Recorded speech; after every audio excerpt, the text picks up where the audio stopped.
Welcome to our channel. In this video, we'll show you how to set up Tidal on a Google Nest Hub, explained clearly and step-by-step, so you can enjoy high-quality music using voice commands and smart controls. Step 1. Set up your Google Nest Hub. Make sure your Google Nest Hub is powered on, connected to Wi-Fi, and already set up in the Google Home app on your phone or tablet.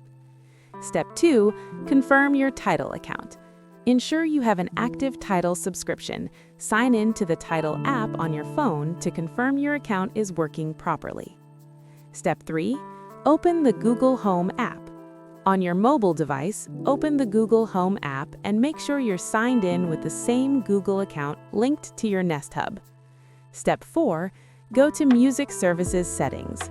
In the Google Home app, tap your profile icon, select Assistant Settings, then choose Music under the Services section. Step 5. Link Tidal to Google Assistant. Find Tidal in the list of available music services and tap Link. Sign in with your Tidal account and allow the required permissions. Step 6. Set Tidal as your default music service.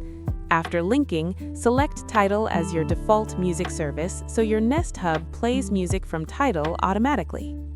Step 7. Start playing music on Google Nest Hub. Use voice commands like, "Hey Google, play jazz on Tidal," or tap the screen to browse and control music directly on your Nest Hub. Step 8. Control playback and volume. Adjust volume, pause, skip tracks, or change playlists using voice commands or on-screen controls on the Nest Hub. You're now ready to enjoy Tidal on your Google Nest Hub with high-quality sound and hands-free control. Don't forget to like the video and subscribe to our channel for more simple, step-by-step smart device tutorials.